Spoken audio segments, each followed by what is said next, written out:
On this episode from the Ed to Ed, I have a nifty old sewing machine I'd like to work on next. It was a gift from a friend who they had gotten it and hadn't wound up using it themselves, so unfortunately the history of this guy is basically just largely, never worked on for quite a few years. It looks like it's probably a fairly functional machine. It just needs probably just some oiling and maybe some little TLC. Things like the veneer has been damaged in spots and so forth, and maybe the belt needs work. I don't have a lot of information on it as far as how you string this all up. You find quite a bit of information for like a Singer sewing machine, but this is more of an off-brand, as it were, machine. It's called a standard sewing machine, and it looks like it has everything here. I think there's a bobbin hiding underneath there.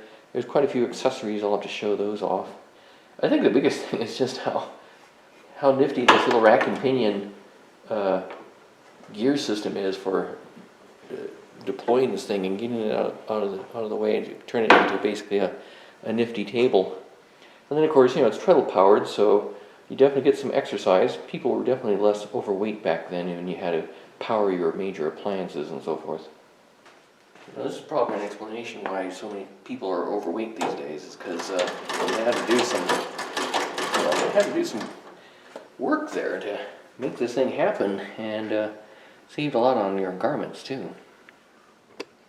Looking at the treadmill bottom cast iron section here, you can see the large pulley flywheel and its crank and the belt, and then it goes up underneath the machine here, and you can see a rack and pinion type system that moves this guy up and down.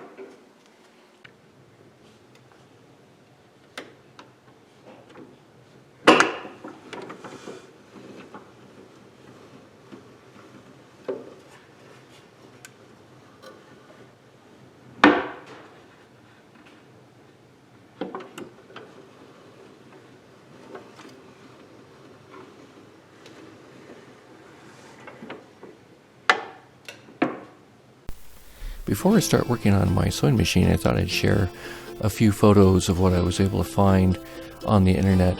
These are photos from the National Sewing Machine Company, and if you basically assume that the manufacturing methods and conditions of the day were pretty much similar between these various 1800 to early 1900 sewing machine and general manufacturing companies, you get a feel for what folks went through to make these machines and the working conditions they had to endure, and how dangerous the machinery around them was.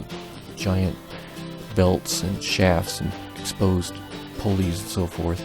The working conditions were really quite challenging, and at the same time these people were very grateful for the work that they had available to them.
these photos, you get a real appreciation for what people did making these machines back in the day, and really appreciate their sacrifice and the work they did every day, so I could enjoy this a marvelous machine.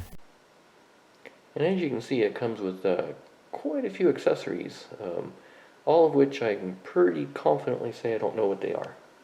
So a bit of a learning curve as to what this guy does. This guy is probably one of the more elaborate ones. I think they all attach to the foot mechanism and one of the arms that crank up and down, and they do various fun things. I think these are to generate like various shaped tubes of fabric. I think you stuff your fabric in there and it'll generate a tube. I think vague idea on that one. This does not look like it actually belongs to this sewing machine. The wrench is probably not originally from this machine. And a nice knob that is probably used to attach these guys. And then mysterious items like this guy. What is that? Definitely this one. It looks kind of similar to the other one. So, very mysterious stuff. It looks pretty neat. I'm hoping that I can learn about this stuff and, produce some useful stuff from various projects. The machine's patent plate is so, or I should say this cover that covers the bobbin, which has all these patents on it, is so worn that you can barely make out the patent numbers and dates and so forth. This machine has definitely seen quite a bit of use. The machine has some really nifty wooden drawers with little accessory bobbins and so forth. Cleaned them out a little bit, as you might imagine. They were kind of dirty from just sitting around for so many years, and the little knobs you twist them and then they lock in place. It looks like it's cast iron with a nickel plating. Maybe I might clean this up and refinish it. Or I may just simply use it as a simple practical machine and not really worry too much about the aesthetics on it. I'm still not sure exactly what I'll be doing with this guy. Probably the first thing to do is to take this cover plate off and just see what's going on with the mechanism in here. It's kind of new to me. I'm not definitely not a sewing machine expert by any means, and so this is kind of all new to me. Yeah, that's kind of cool. So what you see here is a cranking, a little classic crank mechanism, just like you'd have in a car or a steam engine or something like that. And it is moving this shaft up and down. That obviously moves the needle. That's pretty neat. It's actually a pretty good angle here too. And then this moves your foot down. And I'm not sure if this is adding extra tension as tension or not. This tensioner is an older design. It only has a couple discs and a piece of felt in there, from my understanding. I can't tell for sure if it's any extra tension. It didn't feel like it. So my next conundrum is I really would like to remove, the machine from its. I'd like to remove this machine from its stand, but I'm not sure how to do it. There's no way of disconnecting this belt other than possibly undoing it right here at the this little metal. Basically, it looks like a giant staple that's going through two holes in the piece of leather that's holding this length of leather belt together.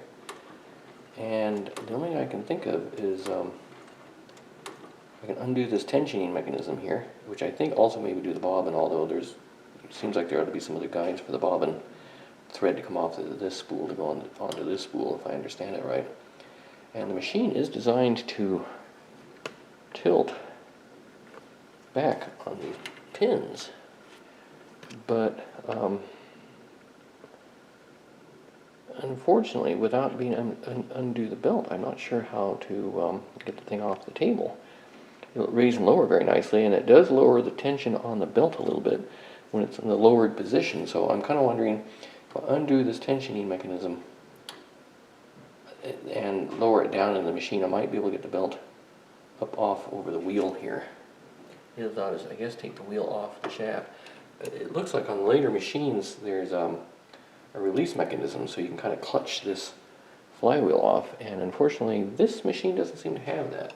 It has a knob here, but it doesn't seem to disengage anything. I think it's just that little hand crank point for for your finger, but it doesn't disengage anything. And then there's a couple of set screws that then actually hold the flywheel to the shaft. So you got basically a pulley here, and you got two screws that transmit the power. And it still seems like that ought to be the case, actually. Maybe. It seems like that ought to be the case.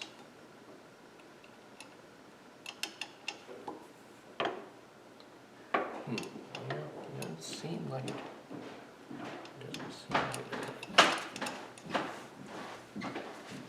Looking at this hand crank point on this flywheel, looks like if you undo it, it undoes a kind of a clamping nut on the back side, and it looks like it would then allow the pulley to be free of the flywheel, and then the flywheel looks like these set screws here is what actually transmits the power to the machine. So basically you got the pulley here being rotated, the power is being transmitted then through this clamp nut to the flywheel, and then the flywheel via these two set screws then actually transmits the power into the machine. And so it just seems like I should be able to get this to come loose. I'm guessing it's just kind of stuck together. Maybe it's never even been undone since it was made. Maybe the paint dried and stuck it together. I don't know. Nobody's ever realized that it's possible to do that.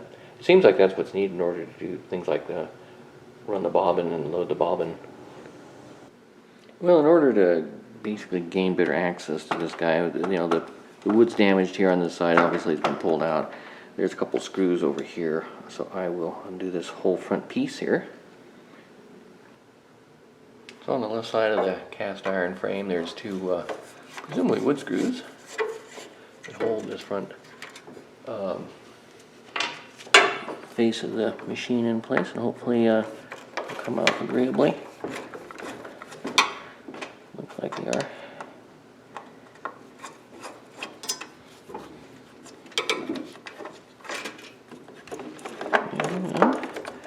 What else would be held on by?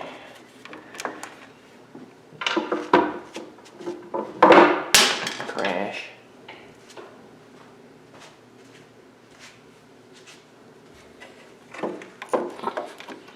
There we go.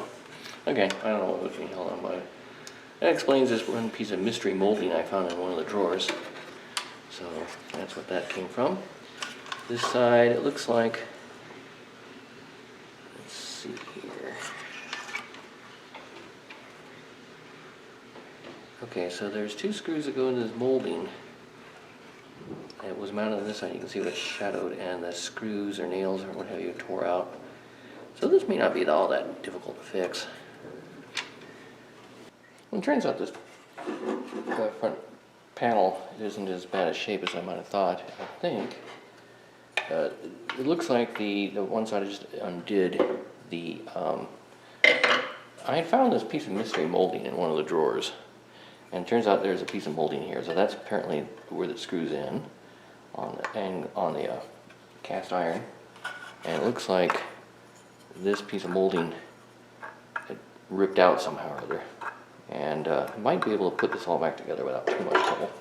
The little door here, it's hard to say how far down that door went. Maybe I can find some other still photos of this guy. It might be, it looks like with the saw marks and everything, it looks like it only goes that far.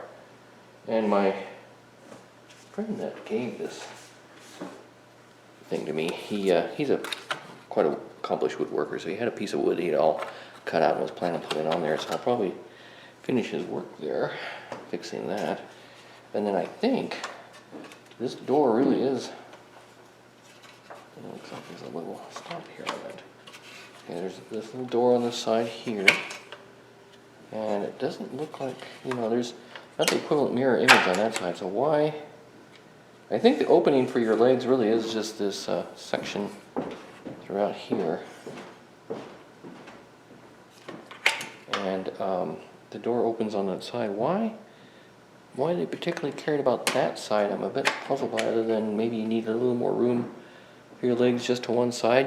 I guess that would make sense. You're tending to be on the well, with some effort, I was able to get this built off at the large pulley side. So I think at this point I'm able to turn this guy over on its back here and have a look-see on the inside. And sure enough, it'll stay put here, and it looks kind of cool what I got here. Okay, with the guy who's sitting on his backside, it's kind of neat. You can see the inside of this guy and see that you have, kind of as I was expecting, there's another crank on this side, and it looks like a cam, and then it looks like that's part of the bobbin system. And then it looks like there's something that shifts it back and forth. Actually, I guess there's two cams here.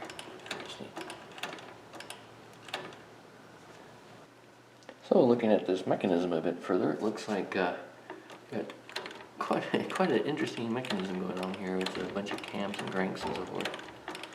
And everything looks like it's actually in really good condition. It's working very nicely. Looks like there's quite a series of cams and kind of a swash plate.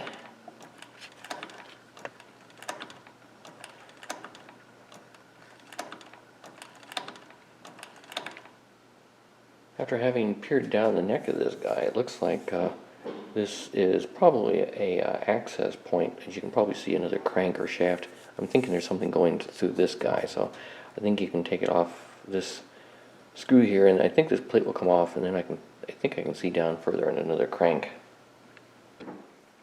As expected, there's indeed a crank visible underneath this plate, but unfortunately it's just about impossible to film. Even with the naked eye, it's kind of hard to spot. Looks like I can lubricate a pinhole there. Get some oil in that guy. Probably now that the belt removed and generally oiled and so forth, probably the next thing to do is just take the guy out, give it a good cleaning, and see what I can do about working on it further, kind of in more detail, and then work on the cabinet itself. So here's the back side of the sewing machine. You can see the arm that moves the sewing machine up and down with the cabinet lid that it opens up, and it moves that sewing machine up with the rack and pinion. And what you'll see here is that there's several screws under the table base, and then several screws on this back piece of wood, and then several screws on the back piece of wood, and then of course it's mirror image on the other side that tie basically this major casting to the wood, and then this major casting ties it down over here. It actually sits in kind of a slot, finger and slot kind of arrangement here, and it's the same thing over there. So basically this casting, the only thing that's tying it together is the wood up here, this kind of a tie point here, and then ultimately the tie points of the treadle. There's a tie rod that's underneath the treadle plate itself, and then of course the bearing point, and that's it. That's all that's holding these castings to each other is the wooden part itself. And I've seen a number of other sewing machines examples where the cast iron treadle frame totally self-supporting, and you can take the woodwork off. And it looks like standard, they did is they economized as much as they could, and made it so that the wood itself does a major structural part of holding the ironwork together. And here's of course, the left-hand side, same story. Screws on the base, screws on the back, basically ties the left side to the right side. There's a bit of ironwork underneath that, it goes up and down, but it's not part of the structural element. That's basically the kind of the carriage, as it were, for the sewing machine itself. And so that's it. And then probably the worrisome thing of all, of course, is the fact that this thing's got a big old torsion spring that powers, it kind of balances the weight of the sewing machine in this carriage mechanism. And so if I undo all the ironwork, that spring, I don't know how it's tied together, and I don't really want to find out the hard way how much power is stored in that guy. So what I'm thinking now is I'm going to have to think of some way of doing the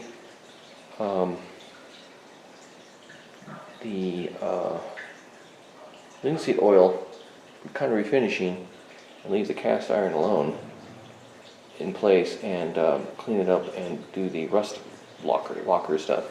The nice thing about the nickel plated little shelf brackets here is they are screwed on. Those can come off easily enough, so I can at least take a few bits off and not have to, worry about, soiling those in any sort of way, and I can clean the nickel off.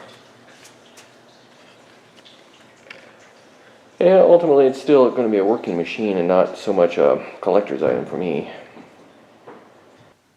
Okay, so we got the sewing machine head conveniently off the table, so we can kind of work on this guy. And you get to see the backside for a change for the first time. It's the machine itself is in actually really pretty good shape. It's just really dirty. And a quick little test sewing run, it did seem to sew without really knowing how it really works. But basically, lubrication-wise, if there's a hole, drop some oil in there. I think that's kind of it with the sewing machine. I can't say that I'm an expert by any stretch of the imagination, but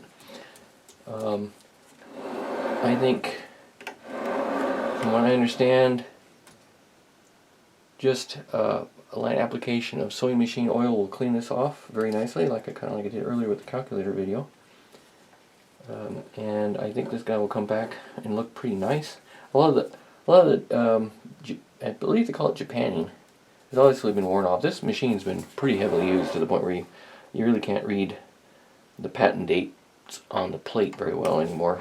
And of course it's been worn pretty good right here where people have been working this guy, but otherwise mechanically it seems to be in really sound condition. I did that initial lubrication and it looks like it'll run very nicely. Just general cleaning. There's a lot of dried varnishy dried out oil on this guy, which really doesn't seem to be interfering with its operation, but I may try and clean it up a little bit more but not get too worked up about it. I think the biggest thing is kind of the aesthetics to some degree, see if there's anything else I need to do. I think my big concern might be the mechanism in here where it, so I had that up, down. This mechanism here, clean that out a little bit better, see if I can figure out how to do that. And I think we'll be good to go on this guy. It's kind of I'm doing basically kind of a minimalist, I wouldn't know if I'd call it restoration so much as cleaning and stabilization, because this machine is really going to be a working machine. It's not so much a collector's item for me as I need a sewing machine for various projects, and the price was right on this guy, and it's a really nice machine. And also been researching the date on this guy a little bit further, and the latest patent date on this guy was 1899. I do believe. Yeah, 1899. And looking at some, sewing machine forums, another fellow had a standard, and he had a patent date of 1904. And his had a tensioning mechanism that was a little more advanced, more of the typical modern-ish sewing machine tensioners where they have this kind of a torsional spring behind the tensioning mechanism. Whereas this mechanism is the earlier mechanism where it's just two discs and some felt, and you compress that felt, I believe. So, judging based on that, this machine probably was made somewhere between 1899 and maybe 1904, just kind of based on that. That could still be off by quite a bit, but at least it's a possibility. So I guess the next thing to do is to start cleaning this guy up. Yeah, I think it's just the big thing is there to try and get as much of this lint and junk that you can out of this thing, out of your machine.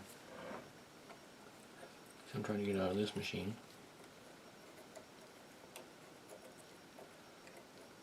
Don't really expect a great miracle on this guy. Just do what I can to get the worst of it out. It's more of a, you could consider what I'm doing as deferred maintenance. You know, somebody probably did do some work on this guy previously, I'm guessing. Basically, just looking at it, the machine has seen, you know, quite a lot of service, but it's not been abused.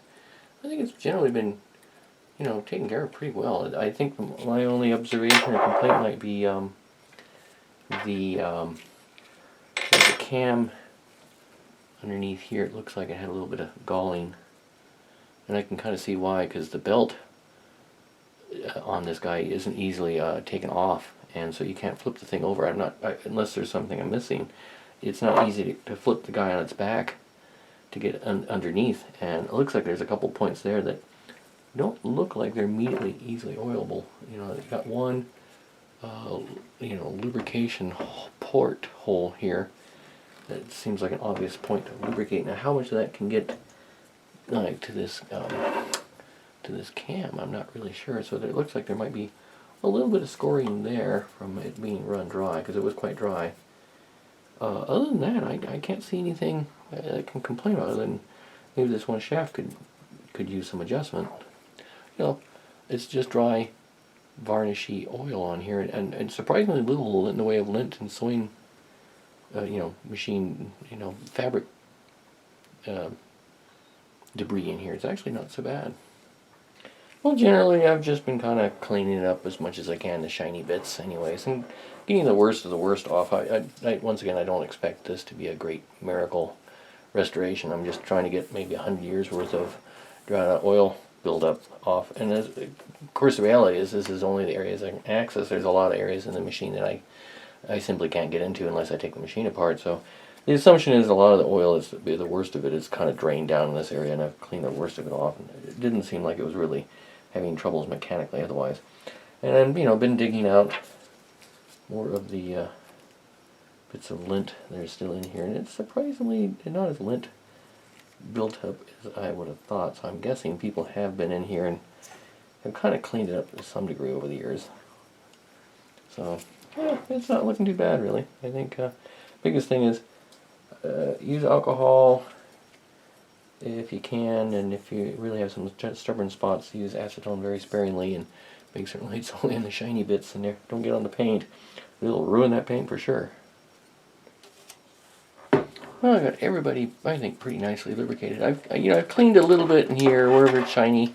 Far from perfect, but you know, it basically any port that you can find that you might consider putting oil in, I think is what it comes down to. And a little bit of dried out varnishy old oil wasn't interfering with anything. I just, you know, clean it up so it looks a little nicer and maybe doesn't interfere too much.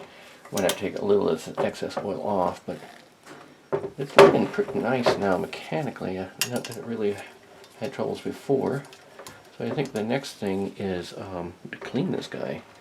And from what I understand, the best thing, once again, is just sewing machine oil. I've seen other folks doing sewing machine oil, and I'm just going to see about wiping this guy down, get the worst of the oil off of this guy. It's kind of gunky in some spots, and probably a purist would use probably a really soft cloth. I'm just going to see if I can just use paper towels. I know it might be a little cringe-worthy doing it that way, but not as perfect perhaps. And I've gotten the worst of the dust off of this guy, but there is some that's clinging on here pretty good from the old oil. Let's see if I can get some of this off here. Like I say, a lot of the stencils or what have you on this guy are pretty worn, so this guy definitely saw a lot of service. And you can definitely tell from the little bobbin patent plate engravings that it's you know, it was used, because that was definitely worn down. And like I say, and this guy, he's mostly going to be a little working machine. So I'm going to get too crazy on it, but there's a lot of gunk on here from just body oils and so forth. This might take a little bit more to clean than I thought. I don't know if that's showing up in the camera or not, but it's quite a thick layer of.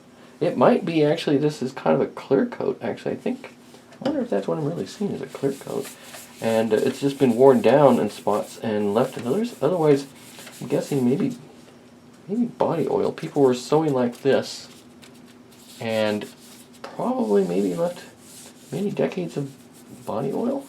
That could be what I'm looking at. I'm not really sure. It's fairly thick, but it could be just where the paint's been worn and the varnish has been kind of worn off. And obviously, a lot of work's been done to take the decaling or screen printing, Japanning. I think it's called Japanning off of here.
Well, after working on this thing for quite a while, and not making much more progress, my conclusion is that they did the initial paint, then they put the Japanning on, this decoration, this decaling, the screen printing. I'm not sure exactly what it's made out of. Some sort of obviously decorations, and then they put a clear coat of lacquer on, and I'm pretty convinced what I'm seeing here is that it's just areas where the clear coat has been worn completely through to the previous first layer of paint, and that layer of paint probably has naturally probably the best adhesion, and then of course they had to put the decaling on, and depending on how well they cleaned it, to then put on the clear coat to then protect the Japanning. I guess I'll just call it Japanning. You know, that obviously created an adhesion bond layer, and that layer over the, obviously, let's see here, this is probably 1899 to 1904, so, you know, 125-ish years of people just using the thing a lot has worn off a lot of the areas where people obviously are doing their thing. You can see in spots where it's worn, where it's obviously the most worn, where they've done things on the edges where it's worn, and then there's other areas where the clear lacquer is kind of crinkled a little bit, and probably people used some sort of cleaning solvents that probably damaged that a little bit. Who knows? Maybe I damaged it a little bit myself, but probably, you know, they used solvents or cleaners that weren't very good to that clear lacquer. And then the areas where it's not particularly damaged to the original paint layer, it's probably been, you know, body oil was protecting that still. It didn't clean as well there. But you can kind of see where the wear patterns would be consistent with how people are using this thing. And So I think I'm about as clean as I'm going to get. I can obviously always go back and clean it some more, and it certainly looks a lot better than it did before. But it's I guess it's not going to be quite the miracle worker I'd hoped for. It's still really pretty amazing. I mean, this thing's pushing about 125 years, and I'd be really happy to look this good in 125 years, believe me. So I think I'm probably going to call that good enough for the moment. I can always go back and do some more. So I guess it's off to doing some other bits and pieces of this guy and then put it all back together.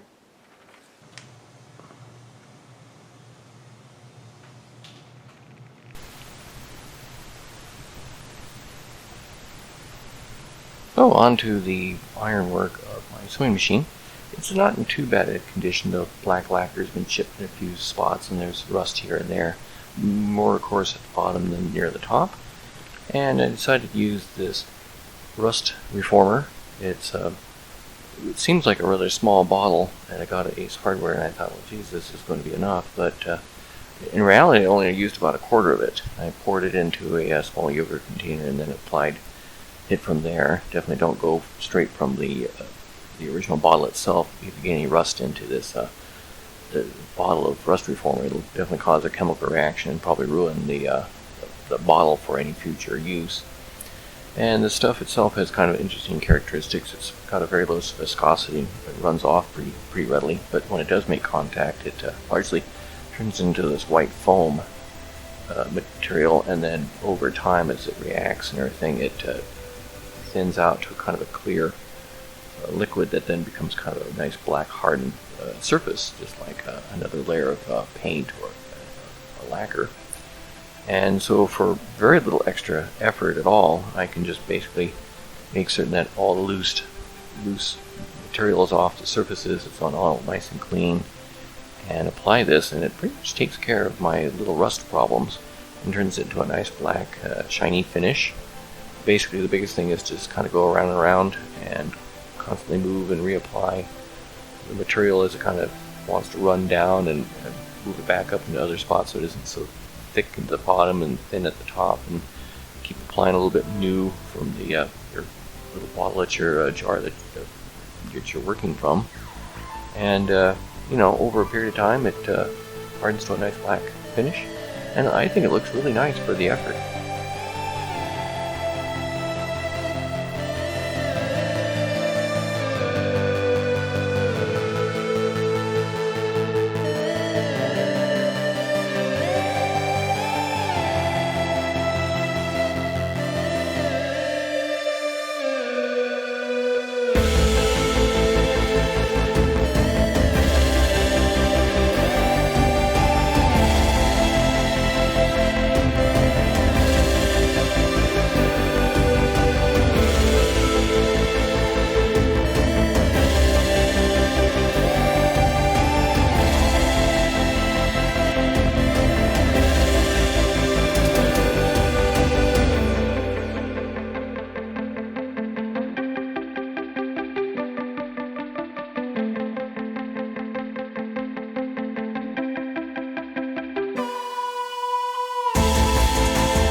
Now on to the woodwork of the machine. The idea is to be as minimalist on this project as possible, being it's just a working machine. Get it looking nice though.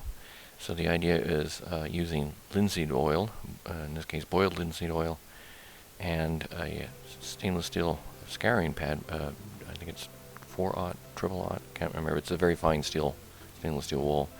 And the idea is to basically use the linseed oil to soften and re-liquefy the old original varnish and redistribute it. Take it basically from the areas that are thicker and redistribute it to areas that are thinned out and basically sun bleached and so forth and dried out. And hopefully just be able to reuse the original material there and just redistribute it and give it a new nice re-oiled protection for the wood and so forth, and protect it and make it look nicer with a minimal amount of effort. So it's just lightly adding linseed oil, scrubbing around, going with the grain, adding linseed oil, scrubbing, going around the grain, finding areas that are thicker, basically collecting some of that in the scarring pad, and then redistributing it basically to areas that seem to be thin, and kind of going back and forth, around and around, and did this 2 or 3 cycles. And overall the result came out pretty nice, but the problem is there's spots where the folks used put their sewing needles into the wood grain, and those areas would just suck up great gobs of oil and any varnish and so forth, and I could never get those areas looking quite as nice, and the shine wasn't quite as nice as I'd hoped for. So I ultimately gave up using that and had to go with, once again, not really a endorsement, it just happened to work for me, a Howard's Restor-A-Finish. I was kind of reluctant to use this because it seemed like one of those too easy and too simple to be true kind of snake oil things, but it actually worked pretty well. It definitely is much more dangerous as far as flammability so forth goes than the other liquids I've used so far, so definitely use much more ventilation and be careful about ignition sources. And there it was just cut up bits of rags and so forth, and putting that material on and redistributing it and so forth. And then after that dried, it's still really, the finish wasn't what I'd hoped for. So once again, Howard's, in this case, feed and wax wood polish or conditioner, and I put a number of layers of this wax on, and it definitely brought out the shine quite a bit more.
Okay, getting down to some of the little details for this guy.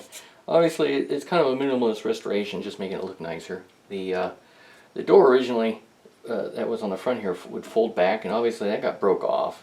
So all that was left was this little broken remnant on these hinges. And my friend that gave me the sewing machine had cut this little strip of wood, intending to at least glue that on. So I'm finally getting around to gluing that little strip on, and you know, make it a little nicer looking. And the next thing is to buff these little iron frames that hold the drawers. And they're cast iron with nickel plating, kind of the early days of electroplating back then. And so it's far from perfect, but you know, considering it's quite a bit over 100 years old, I think it's doing pretty good. You know, obviously the electroplating is popped off in a few spots, and wherever it's exposed, the base steel below is rusted a little bit, but not too bad. A lot of the darkening is probably just from waxes and maybe cigarette nicotine and tar and that sort of stuff getting on these things, and probably just a little buffing will help. And I'm only going to try and buff it where you can see them. I'm going to try and buff in the areas where the drawers will hide that and on the back side, and they didn't even try and polish, you know, that area. You can kind of see where the sprue cuts were for the casting, in fact, and they probably held these guys in the bath via these points here when they were electroplating these guys. So a little buff up might remove a little bit more of the nickel, but it'll bring back quite a bit of shine for relatively little effort, and I think it'd probably be worth the effort to bring it back more cosmetically with a minimum of effort and cost.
So buffing along here, and I think it's pretty decent actually.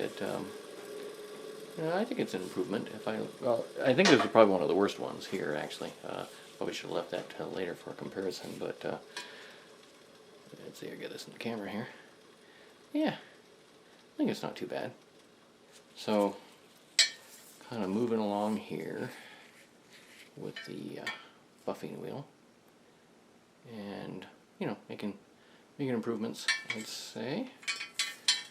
A long ways to go yet, and of course I'm probably only going to just concentrate on the spots that people can actually see. But yeah, it's just a simple one of these little kind of it's similar to the green scouring pads you get at for your doing your dishes, but it's on a wheel, and I think they're an industrial supply thing. I've never seen them actually at like your local hardware store or anything like that. I just happen to get these left over from work when they get too small. People just throw them away. So yeah. I know you can get them to a McMaster car, and they were very nice. I mean, you can use. I was experimenting at first. Was just using a stainless steel wire brush. I think it's a little too aggressive. It might take off a bit of the nickel. Whereas this is pretty gentle, and it'll take off a little bit, and it's very compliant and so forth. So if you can, dig up these guys. I know they're the Scotch company. It's 3M. Yeah, 3M makes these guys, so quite nice. Okay, so now on to reassembling my sewing machine. The front panel proved to be a bit of a problem. The little strips of wood that originally called molding that kind of hold the front face to the cast iron end plates. It turns out the cast iron end plates have these pockets that the little strips of wood actually sit in, and so you can't actually put the front panel in with those little strips of wood in place. Obviously standard when they were assembling the machine, they'd put those little strips of wood on with the little tack nails that are holding them initially, and then they'd bring the two pieces of cast iron frame together, and those little strips of wood would facilitate the alignment of everything, and then finally the wood screws that actually hold everything together on the front there would be installed. Well, unfortunately I can't do it that way, so I have to pop both sides off. I initially tried leaving the one side initially that was originally on in place, but after having kind of glued the whole front face back up, because it was quite loose before, it's now too stiff and it won't even kind of flex and be allowed to kind of be forced into place anymore. So with the two strips of wood popped off, I'm able to put those into their respective pockets and then get the front face mounted up, and a little bit of fiddling around, get it all lined up, get those little tack nails driven kind of back into place again, and then at last put the big wood screws that actually hold the front face in place.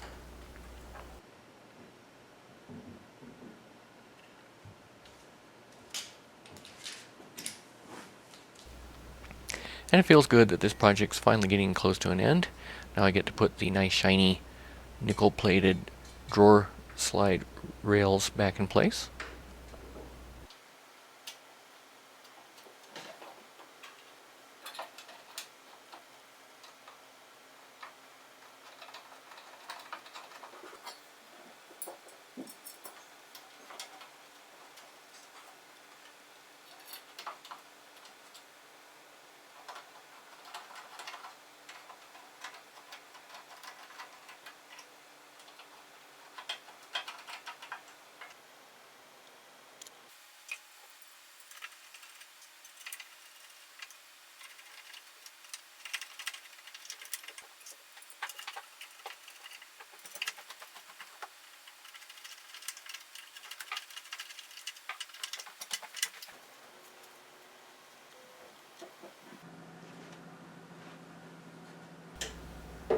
It's nice to be able to put the nice drawers back into drawer slides and get everything looking like it's a fully assembled machine again.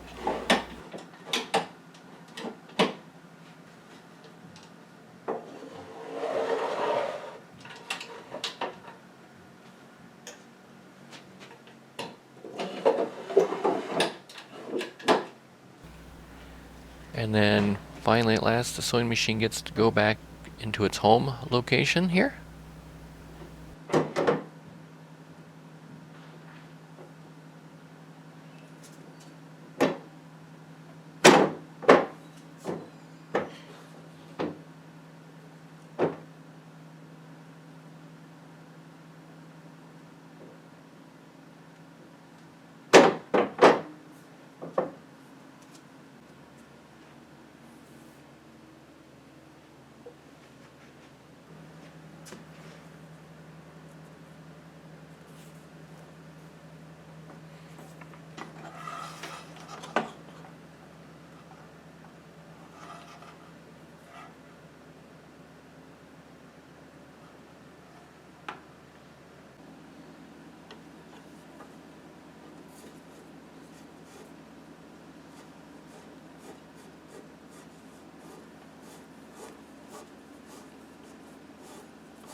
The next thing is adjusting the length of the dry belt by a little bit. I'm going to cut off about a ½ inch here.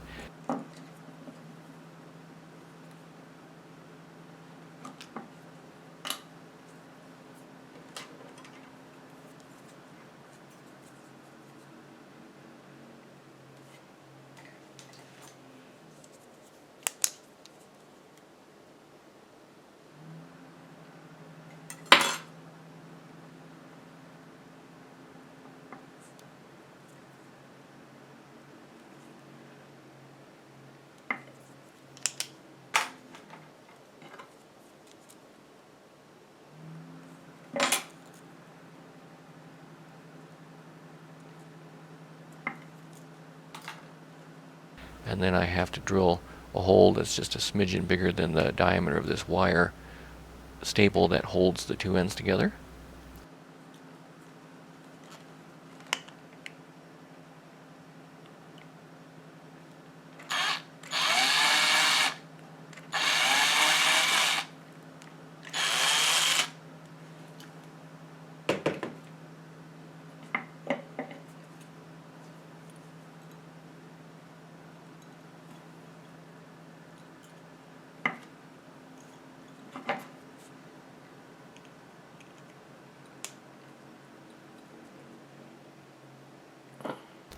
And then, of course, bend that heavy staple back into place.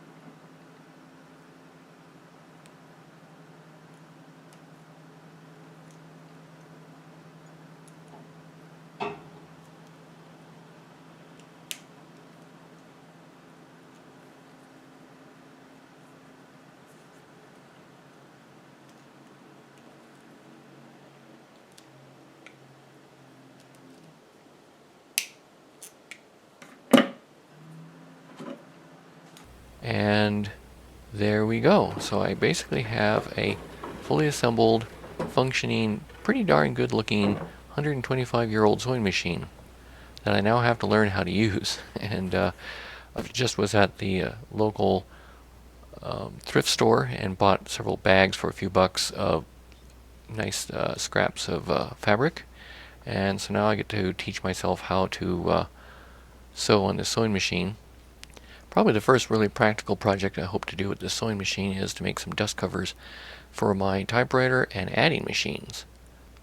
You know, so for the effort, fairly minimalist project that wasn't requiring a whole lot of work. It took a bit more time than you might otherwise be aware of, because it was nibble on it, put it off to one side, nibble on it, put it off to one side. But the amount of effort was fairly modest, and the yield seemed pretty nice, and it was nice to be able to share it with you folks. So thank you for watching, and tune in for another interesting project.